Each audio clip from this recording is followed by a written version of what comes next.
পক্ষ থেকে বলেছিল পাকিস্তানের বিরুদ্ধে অল আউট যাও, আমাদের কোনো অবজেকশন নাই।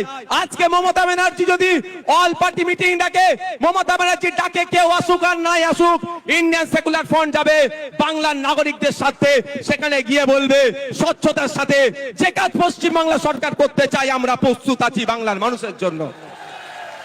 করবে, তাহলে আপনি আতঙ্কিত মুক্ত হবেন তো ভাই? কিন্তু চাই না আপনি আতঙ্কিত মুক্ত হন মমতা ব্যানার্জির দলেরা।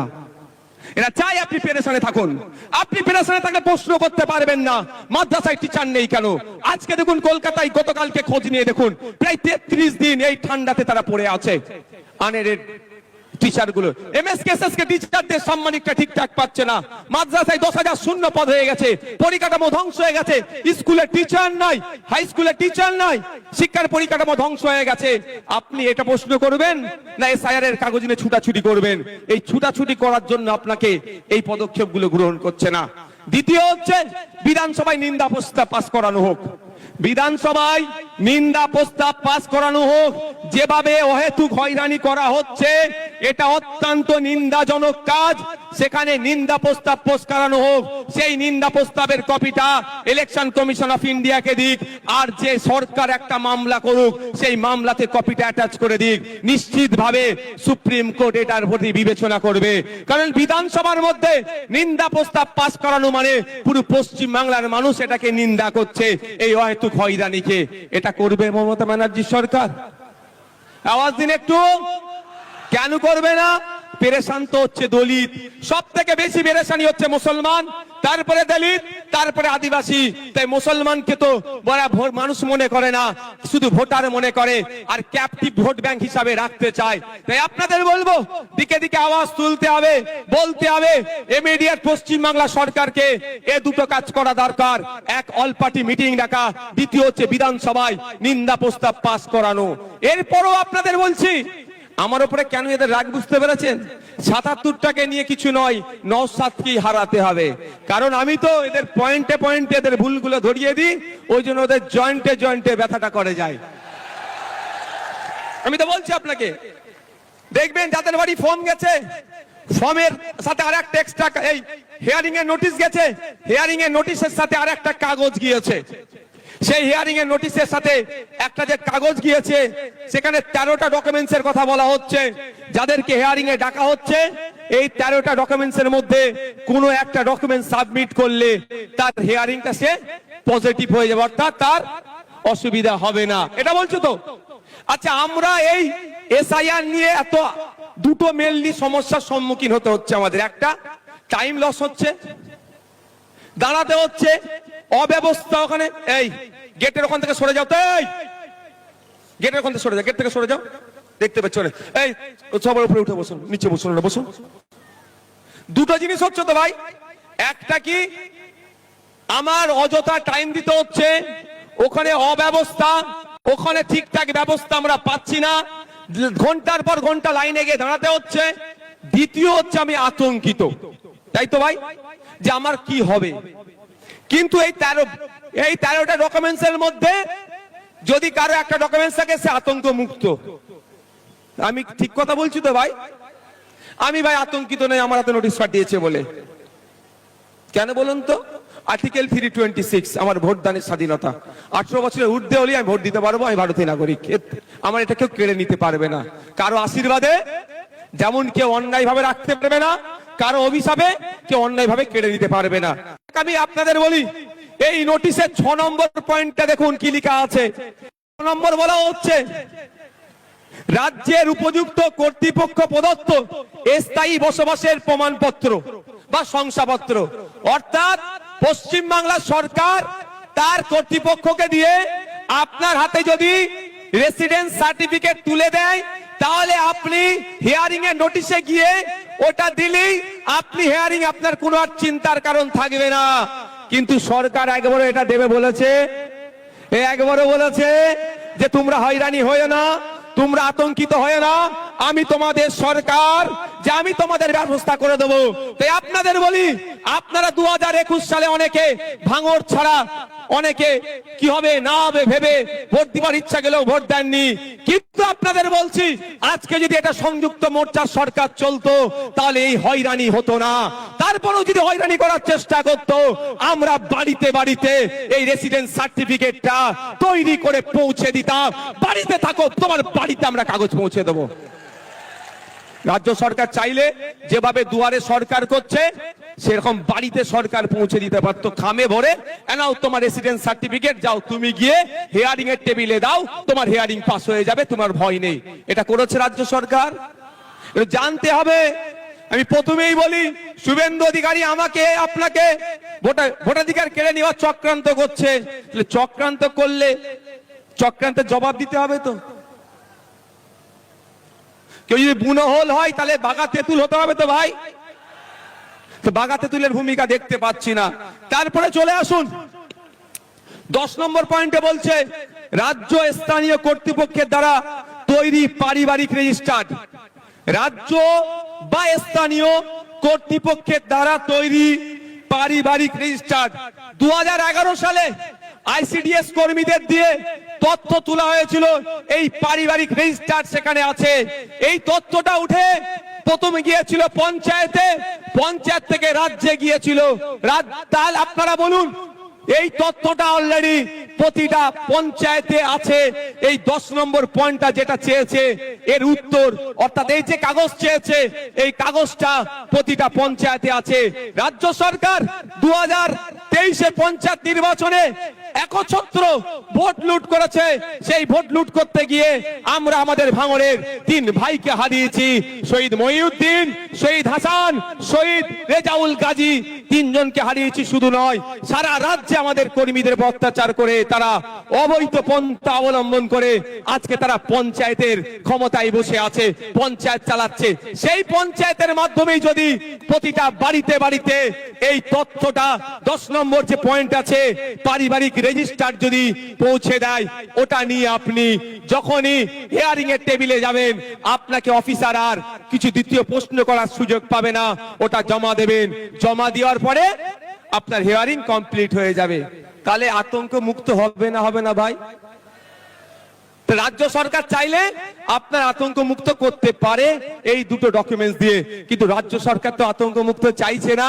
যদি আতঙ্ক মুক্ত চাইতো, কুরআন শরীফকে নিয়ে যে অসীম সরকার কুভাষায় কথা বলেছে তাকে ধরে এতক্ষণ জেলের মধ্যে রাখতো, পুলিশ সুমোটো করতো, তার বিরুদ্ধে ব্যবস্থা নিয়ে তো দূরের কথা, প্রায় 900 মতো অভিযোগ জমা পড়েছে, এখনো একটাও এফআইআর হিসাবে ট্রিট করেনি এই রাজ্য সরকার। তার মানে বোঝা যাচ্ছে আপনাকে আমাকে কি নজরে দেখে। তবে রাজ্য সরকার এফআইআর হিসাবে ট্রিট করেনি বলে ভাঙড়ের বিধায়ক নওশাদ সিদ্দিকী চুপ থাকবে না। আমি কোর্টে যাচ্ছি 136 সাবকুলাস 156 সাবকুলাস 3 দিয়ে আমি কোর্ট থেকে মামলা করছি এই অসীম সরকারের বিরুদ্ধে।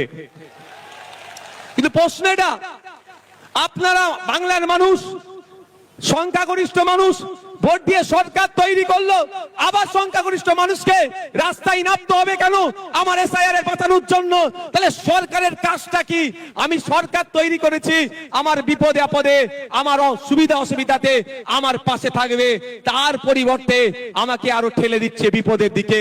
তাই আপনাদের বলবো, আসলেই কি তৃণমূল কংগ্রেস, আসলেই কি তৃণমূল কংগ্রেস এসআইআর থেকে আপনাদের নিস্তার দেবে মনে হচ্ছে? ওয়াকাফ খেয়েছে জানেন তো নাকি? ওয়াকাফটা যেমন আমি আছি হবে না, আমি থাকতে হবে না, আমি থাকতে হবে না, আমি থাকতে হবে না, টুক করে রাত্রে কি বললো? ওয়াকাফ মেনে নিল। এটাও মিলিয়ে নেবেন। এসআইআর উনি বেঁচে থাকতে হবেন না বলছেন, বলতে বলতে শেষ দিন আপনাকে তো ডুবিয়ে দিতে পারে। তাই বলছি আপনাদের, আপনার লড়াই আপনাকে লড়ে নিতে হবে, আমার লড়াই আমাদেরকে লড়ে নিতে হবে। তাই ওদের কথা, মমতা ব্যানার্জির কথাই ভরসা করে লাভ হবে না, আমাদেরকে আওয়াজ তুলতে হবে যে ইমিডিয়েট যে পঞ্চায়েতে পারিবারিক রেজিস্টার যে সার্টিফিকেট আছে সেইগুলো যাদের নামে হিয়ারিং এসছে, তাই hearing already supreme court order দিয়েছে, যাদেরকে হিয়ারিং ইস্যু করা হচ্ছে তাদের লিস্ট কি করো, পাবলিশ করো। সেই লিস্ট দেখে দেখে পঞ্চায়েতে পাবলিশ করার কথা বলা হয়েছে, প্রতিটা পঞ্চায়েতে সেই লিস্ট দেখে পাবলিশ করে আমাকে পাবলিশ যেটা হবে আমার বাড়িতে কাগজ পৌঁছে দেওয়া হোক। এই আওয়াজটা আমরা তুলবো তো নাকি গো? তুলতে হবে তো নাকি? ঝিম মেরে গেলে হবে? আর 5 মিনিট বলবো, অসুবিধা আছে? এনার্জি আছে? কাদের এনার্জি আছে আর একবার দেখি তো। এনার্জি আছে তো? এনার্জি আছে তো? ফুল এনার্জি আছে? আর 5 মিনিট বলবো। মমতা ব্যানার্জি এই মুহূর্তে পশ্চিম বাংলার মুসলমানদেরকে সব থেকে বড় যে অভিশাপটা দিয়েছে তার নাম হচ্ছে ওবিসি নতুন সার্টিফিকেট। মমতা ব্যানার্জি প্রতিনিয়ত, তার দল বাঁচছেনি, প্রতিনিয়ত মুসলমান দলিত আদিবাসীদেরকে এক একটা করে অভিশাপ উপহার দেয়। তাই মুসলমান এখন সব থেকে বড় অভিশাপ যেটা পেয়েছে সেটার নাম হচ্ছে ওবিসি সার্টিফিকেট। এই ওবিসি সার্টিফিকেট নামটা অস্তে থাকবে, ছিঁড়ে ফেলে দেওয়া, বাড়িতে রেখে দেওয়া আর সার্টিফিকেট রাখা একই হবে। কারণ কলে কৌশলে মুসলমানদের শুধু নাম কাস্তে সার্টিফিকেটটা রাখতে চাইছে। যেভাবে মেসিকে দেখতে আসলো, টিকিট কাটলো, বাড়িতে ঢুকলো, তারপরে কি হলো, আপনার স্টেডিয়ামে ঢুকলো, মেসিকে দেখতে পেল না। আপনার হাতে সার্টিফিকেট থাকবে, ফর্ম ফিল আপ করবেন, পরীক্ষায় বসবেন, রিটেনে পাস করবেন, ভাইভাতে গিয়ে ভাইবার পরে যখন লিস্ট বার হবে আপনি সংরক্ষিত কোটায় আর চাকরি পাবেন না। এই গেড়া কলটা মমতা ব্যানার্জি সরকার করেছে, তৃণমূলের সরকার করেছে। তাই আপনাদের বলবো এর বিরুদ্ধে আমাদের লড়াই করতে হবে। আমাদের লড়াই ফেক এসটি সার্টিফিকেটের বিরুদ্ধে। প্রকৃত যিনি দলিত সে চাকরি পাচ্ছে না, প্রকৃত যিনি আদিবাসী সে চাকরি পাচ্ছে না, প্রকৃত যে অনগ্রসর শ্রেণীর মুসলমান সে চাকরি পাচ্ছে না। এর বিরুদ্ধে আমাদের লড়াই। যারা প্রকৃত অর্থে চাকরির প্রয়োজন, উচ্চ শিক্ষায় সংরক্ষণের প্রয়োজন, তাদেরকে ক্ষমতায় নিয়ে আসতে হবে। তাই আপনাদের বার্তা দিচ্ছি, আপনারা যদি আমাদের সুযোগ দেন আমরা নিয়ে আসবো। তবে একটা কথা বলি, মমতা ব্যানার্জির বিশ্বাস হচ্ছে না আমার তিনি এসআইআর এর বিরুদ্ধে সত্যিকারের লড়াই করবেন। বাসন্তীতে হিয়ারিং এর পরে আপনার রিসিভ দিচ্ছিল না, আমাদের কর্মীরা গিয়ে আন্দোলন করে রিসিভ যখন দেওয়ালো তার কিছুক্ষণের মধ্যে পুলিশকে পাঠিয়ে তৃণমূলের নেতা এসে আমাদের কর্মীদের ওখান থেকে সরিয়ে দিল। এটা মানে কি? রিসিভ দেওয়া তো ভালো কথা, তারপরে খবর পেলাম আর রিসিভ দিচ্ছে না। তাহলে এই যে চক্রান্ত বিজেপি করছে সেই চক্রান্তের সাথে কিন্তু তৃণমূল একই ভাবে যুক্ত আছে। তাই এই চক্রান্তের জবাব আমাদেরকে গণতান্ত্রিক প্রক্রিয়া দিতে হবে।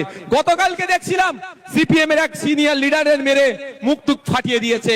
অভিযোগটা কি, তার অপরাধটা কি? যে এসআইআর এর নামে যে অহেতুক নাগরিক হয়রানি হচ্ছে এর বন্ধের জন্য ডেপুটেশন দিতে গিয়েছিল। তাহলে নাগরিক হয়রানি বন্ধের জন্য ডেপুটেশন দিলে যদি অহেতুক পেরেশানি করে, এই তৃণমূল যদি আক্রমণ করে, প্রকৃত অর্থে তৃণমূল কি এর বিরুদ্ধে আছে? আজকের প্রোগ্রাম আমরা এবার একদম শেষের দিকে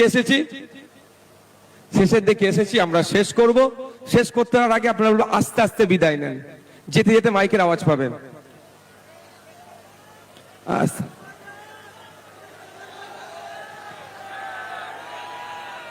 আস্তে আস্তে বিদায় নেন।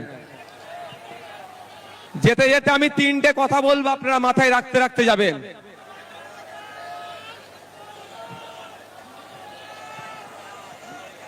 তিনটে কথা বলবো, মাথায় রাখতে রাখতে যাবেন। প্রথম কথা, আমি আবারও বলছি, প্রতিটা স্টেজ থেকে বলছি, আজকেও বলছি, আপনার ছেলে মেয়েগুলোকে উচ্চ শিক্ষায় শিক্ষিত করুন। বাইট উধার দেন, ইধার নেই, সব বাইরে যাবে, সব ওই পারে, এখানে কেউ আসবে না, বাইট এখানে না। প্রতিটা ছেলে মেয়েকে উচ্চ শিক্ষায় শিক্ষিত করুন। একবেলা খেতে পাবেন না, তাও অসুবিধা নাই। ভলেন্টিয়ার যারা আছেন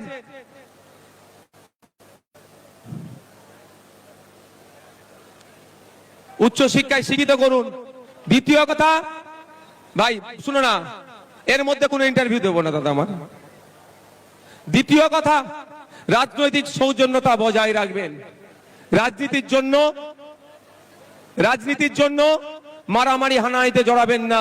তৃতীয় কথা, ল অ্যান্ড অর্ডার হাতে তুলে নেবেন না। Law and order situation create হোক এই কাজ করবেন না। প্রশাসনকে আপনারা সহযোগিতা করবেন। আর একটা কথা বলবো, আপনারা কি শুনতে প্রস্তুত আছেন? একটু হাত তুলুন তো যারা শুনবেন। একটা চ্যালেঞ্জ এখান থেকে দিয়ে রাখছি, তৃণমূলের বন্ধুরা আইএসএফ এর সাথে রাজনৈতিক ভাবে পেরে উঠতে পারছে না। আইএসএফ এর বিশ্বজিৎ দা, শামসুর আলী মল্লিক, তাপস দা, নাসিরউদ্দিন মীর সাহেব থেকে শুরু করে, লক্ষ্মীকান্ত হাসদা থেকে শুরু করে, কুতুব ভাই থেকে শুরু করে, আর জামির ভাই থেকে শুরু করে, সাবির দা থেকে শুরু করে যে নেতৃত্ব আছে এবং বুথ লেভেল পর্যন্ত যে নেতৃত্বরা আছে, তাদের সাথে যুক্তি তর্কে পেরে উঠতে পারছে না। তারা বলছে যে ভোট কেটে নাকি